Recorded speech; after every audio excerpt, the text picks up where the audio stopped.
Good day and welcome to Nigeria Now on Echo Television International.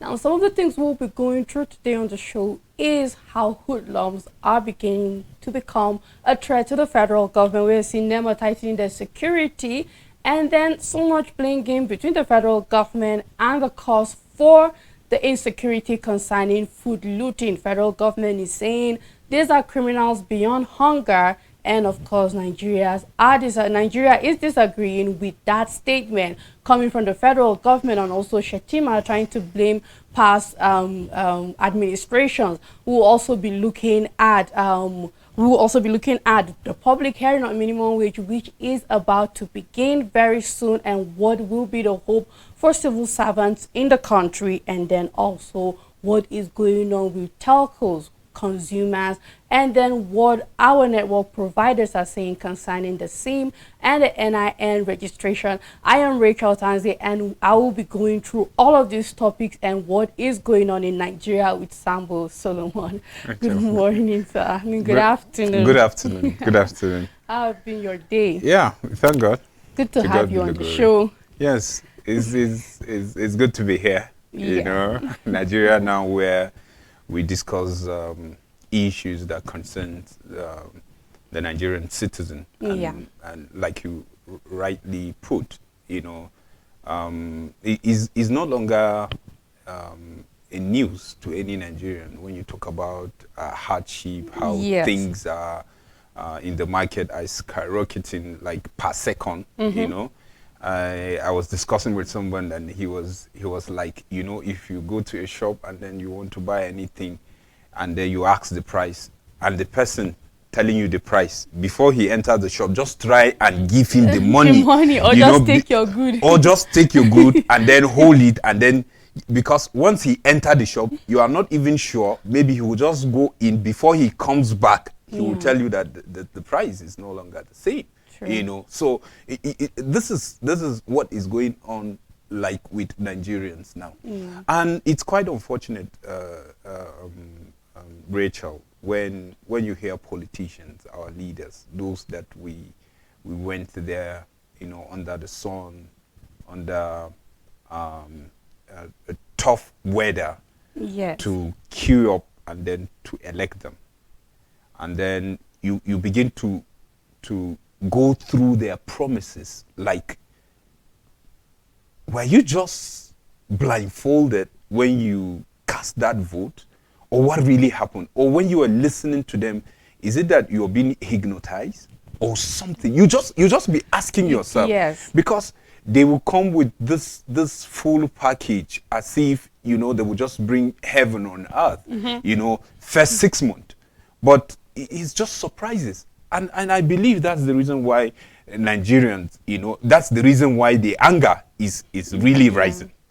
I can tell you that's the reason, because people remember all those promises, those times that these politicians are going, you know, the nook and cranny of this country, you know, campaigning, telling us that they will do this, they will do this. They know our pains, they know our suffering, they will make sure but the reverse is the case. I mean, I think Nigerians currently, because this point that you just raised is very important concerning what politicians usually promise us, and then when they come to do the opposite. I believe that we've said that a number of times, and it keeps reflecting that we are actually a reflection of who our leaders are. And the truth is that if you were to go through the campaign, the rallies that we had with these politicians and then our current administration, we didn't get enough details on what they were going to do with the economy, the policies of the country as at the time of their campaign. And the ones that could say one or two reasonable things concerning where they will be channeling the strength and the weakness of the country towards better, you know, days. We didn't end up voting them. We decided to go for an administration that felt it was their time. And whether we like it or not, this is the effect of it, because we are always carried away by too good to be true promises. If somebody is coming to tell you, I am going to stop the dollar from naira losing its value as against the dollar, and he is not telling you the time frame and how he plans on doing it, that's already a red flag. Because this is what every Nigerian wants to hear. But you see, we want to know how you want to do it. And nobody tells us that. And we are comfortable with the hype. We are comfortable with candidates that never go deep. And then the candidates that do take their time to go really deep on how to do it, they always end up not being the ones coming out. And then it's really sad. And no wonder we will continue to have administration, because I am also concerned, because these are the major things. It's not just the looming of the looting of these goods for me. It's all the things and the comments coming from the federal government that is the concern for me. We have Vice President Shettima saying that this is the consequence of the past administration. We're also having the federal government saying this is is beyond hardship and hunger. These are just mere criminals. But let's not forget, they were stealing maize. They didn't storm to the Central Bank of Nigeria taking notes. These people were taking food. And then talking about we will disburse grain. And we've been waiting. And yeah, you said you feel our pain. It's been weeks. You started from 100 metric tons down to 42,000 metric tons, and we have not even seen 1 ton of grains yet. And we are waiting to the extent that we are having news that we want to even depend on a war-torn country like Ukraine to help us with some grains and all of that. And these are, for me, the major concerns surrounding all of this problem and how the federal government of Nigeria is going about it. It's a shame. It's a shame. You know, talking about Ukraine supporting us with grain. Ukraine, that the entire Europe are rallying around them to give them support. They are the ones now to give us grain. At some point I said, is it a mistake for me to be a Nigerian? It's not that I'm losing hope. Question. Yes, it's not that I'm losing hope, but I ask, even if someone would help me, is it Ukraine? At this point, I'm not saying they are not capable. But shouldn't we be the ones sending aids to them? You can imagine. You know, Yes. I remember here, you know, during the war, that our students, those that are Nigerian citizens, the way they were stranded there. Yes. You understand? You remember the struggle, how to even get them out, you know, and stuff. Why our leaders, why are they not sensitive about certain things? This governance that we are talking about is not a rocket science. It's not. It's not. The reason why I said it's not a rocket science, before the colonization and the rest, we have a setup. Yeah. We have our own leaders, the Meangwas, the Sarkis, and the rest. Yeah. And they are managing the people based on their capacity. Yeah. You understand? But now that we are talking about innovations, we are talking about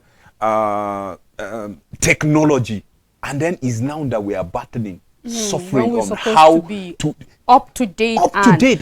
We're supposed to be having a more constructive, developed, and civilized system of governance.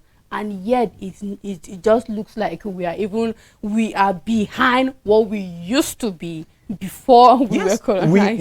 We are. Yeah. We are. Truth be told. Because I can't imagine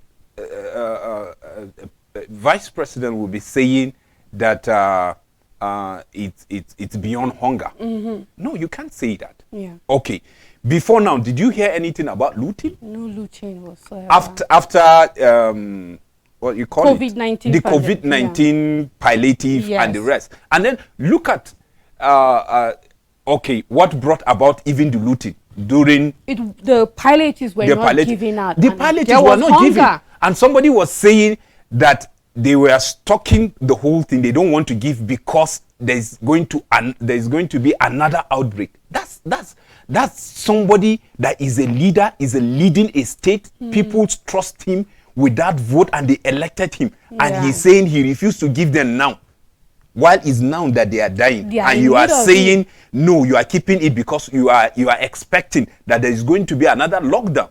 Or another, you can see how our leaders think. I think it's a high time we should take responsibility. Yeah. The citizens should really say what they want, because the fear now is that you see all this organized labor of a thing. That's not the thing that I feel, the government should be afraid of. The government should be afraid of the masses. Yes. That person that is out there, that is ready to go out, all out, is either for his brother or for his sister or for his family or for his mother, just to make sure she eats. And I think that those Yes. are the people we are talking about, these so-called hoodlums. When you see the thousands of people trooping to that warehouses, you know that the hoodlums there are very few Very compared to the number of just the common masses. The clips are there. Looking for food. Looking for... We know hoodlums. We're Nigerians. We know who hoodlums are, what they look like, and how they behave. But you see common men and women trying to take food. And it's unfortunate that they are being tagged as hoodlums. But I think it's also a way for the federal government to always downplay every situation and say it's criminals. But you see children helping parents with this food and all of that, and then but these are not hoodlums. These are the common masses. These are the people the government should be concerned during about. campaign, we hear certain people saying they are continuing from where they are. Do you get? Yeah. So now Nigerians are settled with it. So they will be like, okay, so that is what you mean by that statement? To continue from there? Yeah. Because if you look at it, now we are talking governance. We are not talking politics. And you're talking about downplay. Yeah. You understand? You can't just come as a leader. We've given you the mandate. You told us during the campaign you hide certain things. You said you don't want to disclose because you don't want your opponent to pick your point and then to make his own campaign with it. And you made These some are all certain flimsy excuses. flimsy in the excuses. first place. You understand? So that you will have something to hold when you are feeling. This present government are saying protests, having 3 protests, under a new administration that is just 9 months is unacceptable. If you put everything in place, it's about governance. That's why I say it's not politics now. It's about governance. Yeah. You said if you come, this is the strategy which you are going to employ to make sure that you cushion the hardship that Nigerians are going. Going around, you told us that you know that we are suffering. Yeah. And you want to do everything possible, not for us to be hit by first speech in less than 1 hour. In less than 1 hour. In less than 1 hour, because by the time they transfer the power and with your speech, it's not up to 30 minutes. It's not. That's when you took away subsidy and then took first away station subsidy just and then first station went and then into it was action. like boom. Yeah. Here is the surprise. What it's really a gift, for the a citizen. sad And gift for Nigerians. honestly, and then look at it. We are talking about dollar. See how we are struggling. It's about production. Engage your people. Let's get into production. All of these things we will not be talking We about will it. not be. And then you are selling crude oil. We are number 6 in this country, in the world when you talk about crude oil production, Yes. right? But I ask myself, if you want to build your economy, why must you sell your crude oil in dollar? If you are struggling with dollar, sell it in naira. Anyone that is coming, because they will come. They For will sure come. they will. It's a Let them buy. demand. Let them buy it in naira. Let them buy it in naira. That alone, you will make sure that the naira will be now in demand In because demand. they need it for exchange for oil and all Sure. of that. Yes. That's the reason why in the beginning I said these things are not rocket science. They're It's not. just that sometimes our leaders are just being deliberate because they feel whatever the masses are going, they don't feel the pain. don't Because feel if you it. talk about people in power, from their feeding to their health, the school fees of their children, if some of them are even in school, you understand, all is being taken care by the Taxpayer office. money. You understand? By the Yes. office. So they don't feel. So they will not know. Now you have it's very difficult for people now to pay their children's school fees. Not to talk about the school fees, to talk about the eating first. It is difficult for people to eat even 3 square meals, right? even though someone argued that when you talk about 3 square meal, what do you mean? You can eat 1 square meal that is balanced and you are okay. All politicians looking for a way out. Yeah. You understand? And then you talk about school fees. How much is minimum wage now?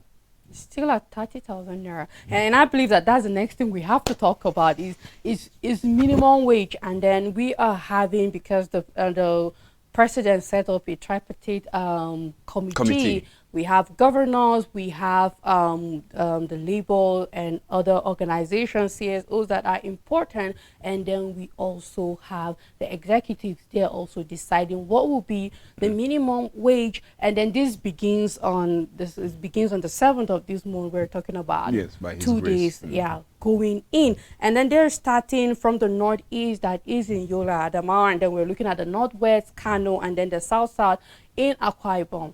And for me, I'm keen and I can't wait, because this is also one of the places, this is the point where we will know whether we have a sensitive government and if we will eventually make headway. For palliatives and grains, we might give up for there now because we are not seeing the grains yet. But then they're just buying the time. minimum wage. This is very important because this now determines you and I purchasing power in the market. As it is now, with our minimum wage, we don't have that much purchasing power, if we are going to be honest. So now this is going to say, this is how much you have in hand to be able to purchase. This is the authority you have over the goods in the market, and even the exchange rate. What do you have at the end of the day in dollar according to your income? And this is where I am honestly waiting to see all of these parties, governors. I'm looking forward to seeing labor and everybody in action, and what will be the end result of this minimum wage public hearing. Well, for me, personally, I will tell you that I don't see anything coming out from there. Personally.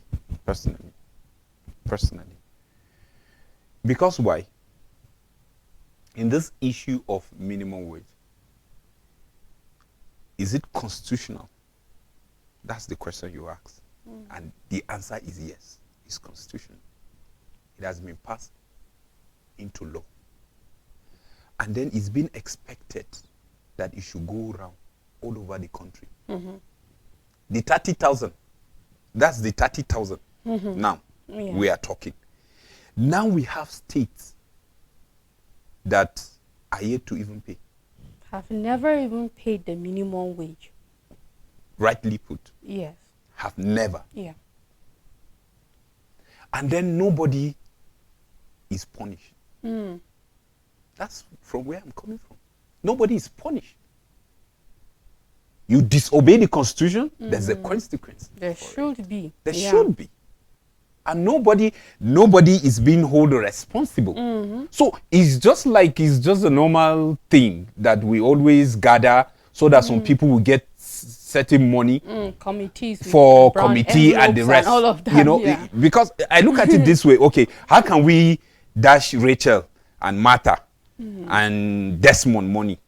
No, you know, we can't just pull this money and just say, Rachel, take this. Yes. Can we just bring them together in a committee and then vote certain amount so that it's going to be legal? And then you are there in your hotel, you just come and gist and make caricature of and then you leave, and then nothing happened.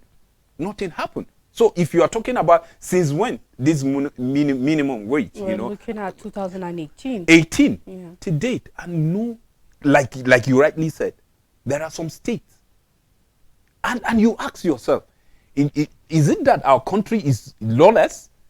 That it says that. It says that because okay, I look at it this way: if you are talking about the politicians, the ones that are in power, they will ask you, the Constitution say this concerning my office. The Constitution say this concerning my office. It's my right. It's my this. It's my this. I should get this. I should get that. But you're not fighting the same for the masses. What is the Constitution saying about the citizen, about that worker that work and said, this is what you are going to pay him at the end of it?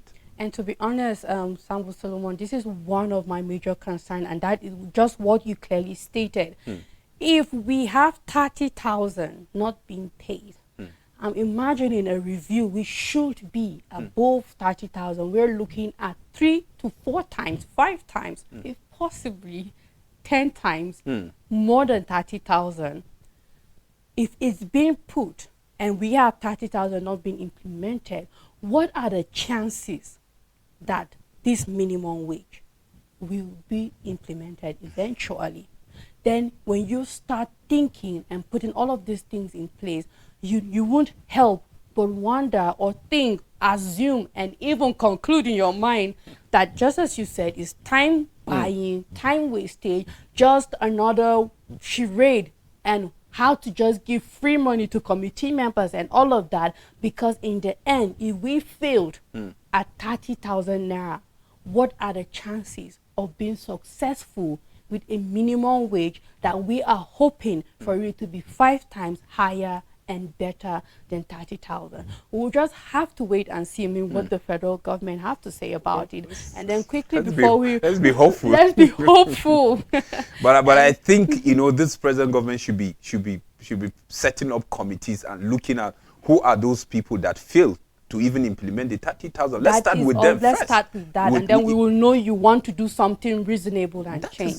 And then quickly concerning the NIN SIM registration, we are seeing telcos losing revenue, and then of course Nigerians are not happy about it because there are people who are getting their lines barred, and this is for their businesses. However, maybe I'm coming from a very sentimental angle, which is, I honestly don't care about the revenue that these telcos are losing. Well, because they pay taxes and then Nigeria gains revenue through all of that, I could say yes, maybe.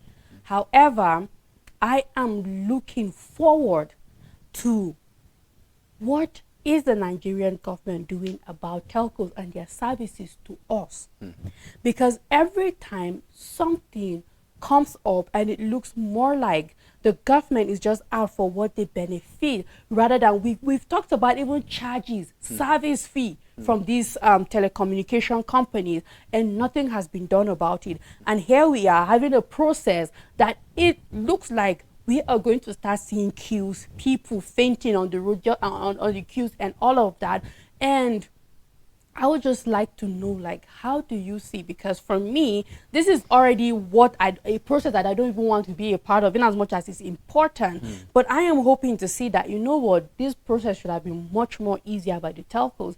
And I want our government more concerned about the services, the charges of services than linking of the NIN to our SIM, because there are already so many linking that have been done. What are we having the BVN for? Is it not for identification? We've done the NIN. We have done linking of the BVN with our phone, with our numbers, with our telephone numbers and all of that. And now we are seeing NIN, and then you wonder, what is the government driving at? And yet they still can't track kidnappers and all of that, and you just can't help but wonder. It is so sad.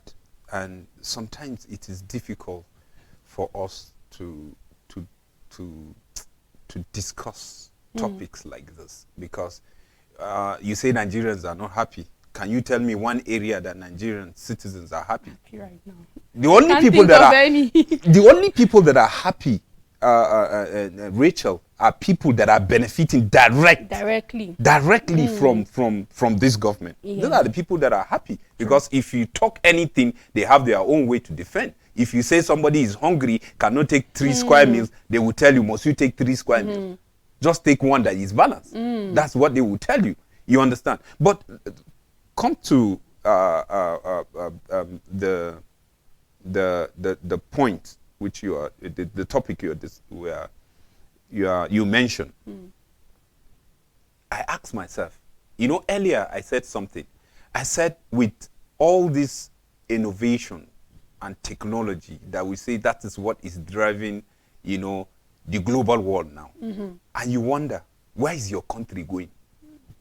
Are we going up? Are we going forward? Or we're going backward? You ask yourself.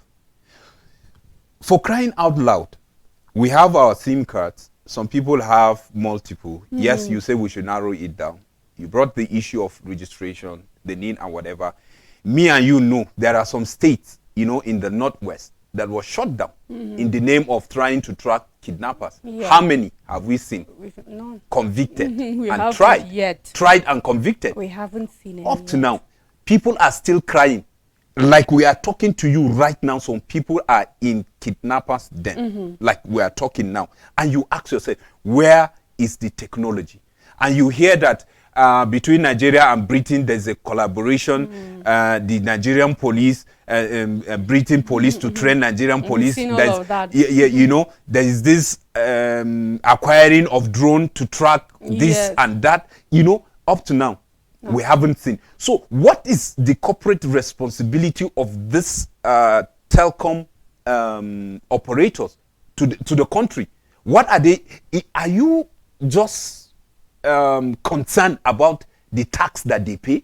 I think that's what the government have clearly made to us. And if You understand? Yes. I feel it's wrong. It's wrong because I can't just pick my call and make negotiation and you can't track it. And you say that's the reason why you make me to link my NIN. And now you are talking about the bank. Before now, let me say this. You understand? When the issue of NSAS, started, there are names, there are banks, there are names that were published that they are sponsoring the NSAS. That means if extra money is coming for something, that means the federal government knows they can track. Yeah. Why are we not tracking those that are sponsoring terrorism? Yeah. That means it's possible without even linking. Without, yeah. That means you can track the flow. Then we saw those names.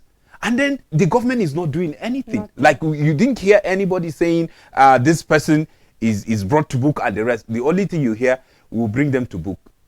The government is on top of the situation and the rest. I think we should. Like now, do I have to go to bank? If I'm banking with you and I'm having a phone number that I'm using is not blocked, because now, right now, as we talk, if your number is not blocked, that means it's linked. Yeah. So that means from my bank, you can just pick the number and then go to the National Archive and then check my details. If it corresponds with whatever I'm having in your bank, you link it straight. But if it's not working, that's when you need me personally to come and clarify certain things. Why should people? We don't respect productivity. So you expect me now to leave my office and to queue in bank 6 o'clock and I don't know when to leave? And yet we think we are civilized. No, I mean, it's really sad when you look at how easy things could be in the country and they are not. This is how far we can go. And thank you so much for doing the show with me. Thank you for having me, Rachel. Yes. Thank you, our viewer, for staying tuned and not going anywhere till we come your way tomorrow. Goodbye.